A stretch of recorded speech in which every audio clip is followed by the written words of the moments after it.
As we get further into 2021, theme parks and amusement parks around the country have been sharing their plans for reopening.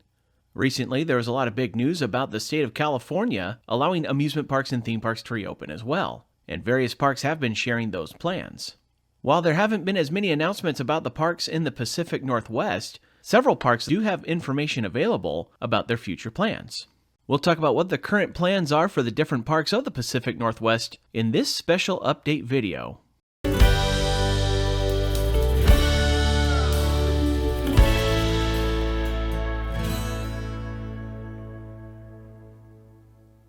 Hey everybody, this is Gary from Coasting with Culture, and I'll tell you, this has been a much more exciting March than last year. Around this time, things had been shut down. We were all concerned about what was coming up ahead for the future with the pandemic. This year, we're hearing announcements about different parks sharing their plans for reopening. Some of them opening later than usual, some are opening earlier, just kind of depending on their circumstances and what their restrictions might be within their own states.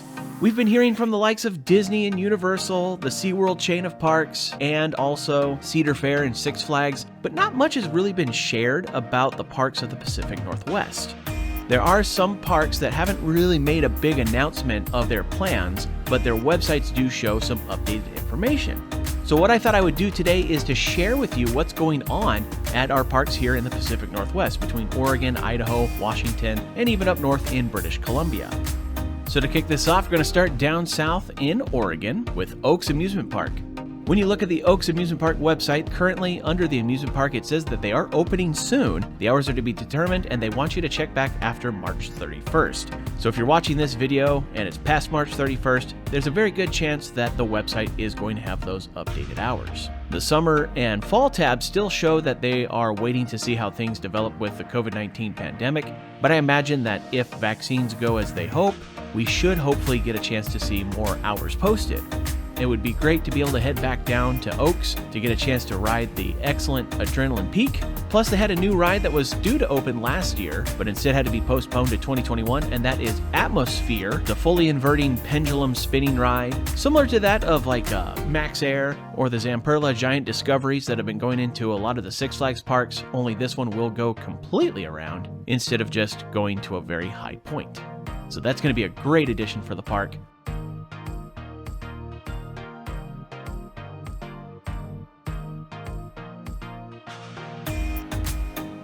Park number 2 on my list is Enchanted Forest, just an hour south of Portland in the town of Turner. Enchanted Forest unfortunately does not have any details for their reopening because they are currently going through some tough financial times connected to the pandemic operations from last year, as they were limited to 200 people at any given time.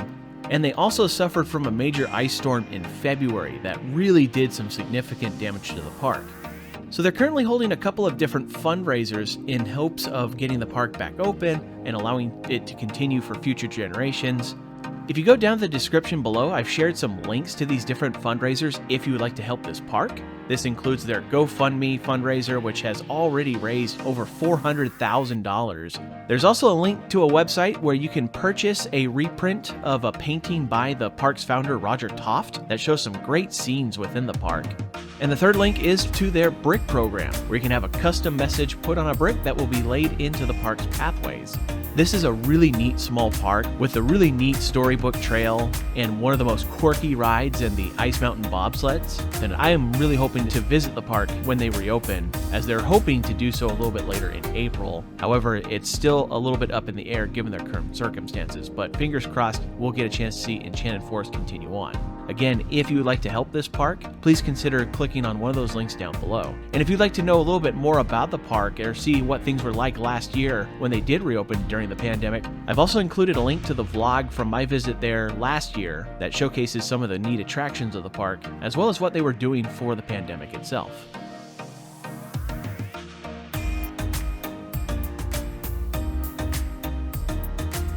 One last park in the state of Oregon, Captain Kidd Amusement Park.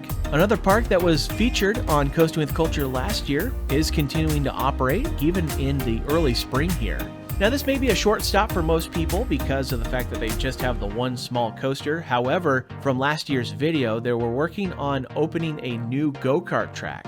They recently had the grand opening for this new track. and they had a special race event for sponsors. It's great to see that they're continuing to improve on this park, and it makes me think that there's a chance that they may continue to expand it and add to their offerings. Possibly, in the future, there could be new additions, which may include some larger rides. So it's great to see that this smaller park is continuing to do well, and hopefully that will continue further into the year as we try to get past the pandemic.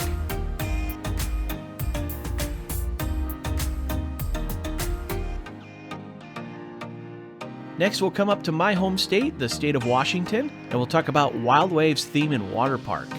Here in Washington, we had a little bit more stricter guidelines for dealing with the COVID pandemic, similar to that of California, but not quite to the extreme that they took. However, this did lead to some extended closures, Wild Waves not opening at all last year. There was a point where they had plans to go ahead and reopen the water park, but not the amusement rides, and then that fell through. However, they do currently show on their website through the calendar that they have a planned reopening of June 18th. A previous version of the calendar did mention that it was only the water park that would be reopening, but it seems like that might have been a carryover from last year when they were looking to reopen the water park. As of right now, it looks like this would be both the amusement park and the water park that would be reopening on that June 18th date.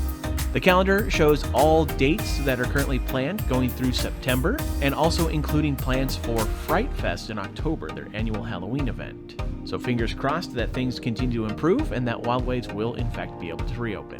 Get a chance to ride on the Timberhawk roller coaster, possibly get a chance to enjoy the water park, and more.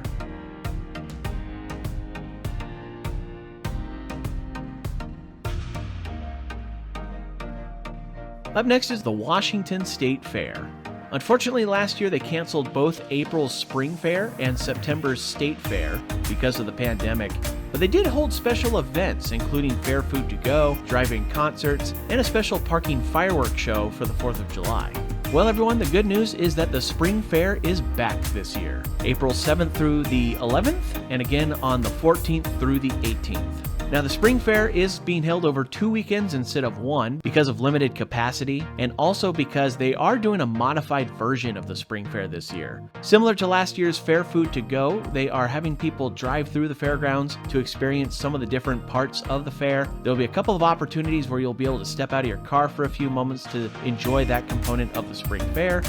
Each of the Spring Fair tickets are being done by the carload, and as you make your reservation, you'll be able to choose one of 3 different options for a show or experience, one of which is to play bingo, another is to see pig races, and the third is to see the Dock Dogs show, where you'll see dogs running down a dock and jumping into the water to see how far they can go. There will be rides available for the Spring Fair. This is being treated as a separate ticketed thing where you can purchase ride cards and use them either in the Sillyville area, which is the children's rides, or in the Thrillville area, which is the adult rides. Best part about this, the classic coaster, the really fun wooden coaster of the State Fair, is going to be available. So I'm really looking forward to getting a chance to check that out again. My girlfriend Brittany and I have gotten our tickets to go to the Spring Fair on the first weekend, and I'll be sharing that experience with you here on Coasting with Culture when the time comes.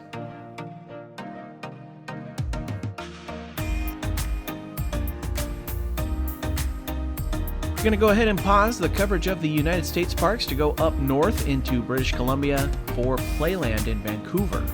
When looking at Playland's website, they currently show plans to reopen in May, but they don't have any solid dates, they don't have any solid hours. When they reopened last year, they had limited rides operating with similar protocols from the previous season, which includes being able to ride certain rides. They have the rides grouped into 2 segments, one of which are the limited rides, which are mostly the children's rides, smaller rides, and then they have the thrilling rides, which include the Beast and the great coaster that they have there that is loaded with airtime.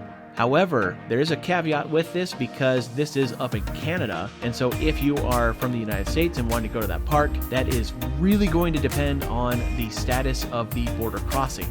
As of right now, it is still not possible to go into Canada unless you are going for one of a few select reasons, and it is deemed as essential travel. So no leisure travel just yet, but fingers crossed that as vaccines continue to roll out, hopefully things will be able to change and be able to get a chance to head back up to Canada, because I do love going up to British Columbia and visiting.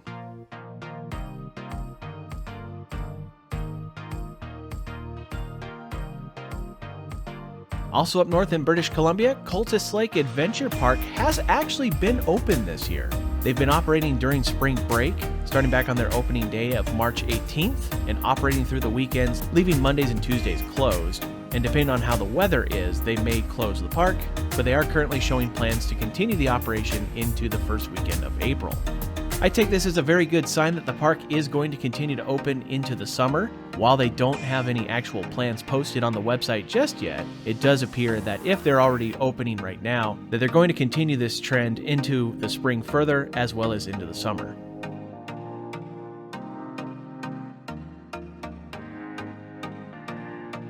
Last but not least is Silverwood over in Idaho. My friend Matt from Park Journey and I had a chance to go to Silverwood on opening day last year, and so if you'd like to see that experience, you can click on the link down below. 2021 is going to be an exciting year for Silverwood because not only will they be opening around their normal time at May 1st, but this is going to be the year that they debut their newest coaster, Stunt Pilot. Stunt Pilot is a Raptor model single rail coaster from RMC, and this is a similar layout to that of Wonder Woman at Six Flags Fiesta Texas and Railblazer down in California, both of which have gotten really good reviews, and so I'm really excited to make my way over to Idaho to check this ride out once the park gets it open. The ride isn't expected to be open with the park on May 1st, however, they are hoping to get it open before the end of May. And so I'm going to try to make that 6-hour trek over from my place here in Western Washington to get a chance to try out this incredible looking coaster. And I'll share that with you here on Coasting with Culture. Also, as part of the opening weekend, Silverwood is doing a special promotion where tickets are $19.88 in honor of the year that they opened, 1988.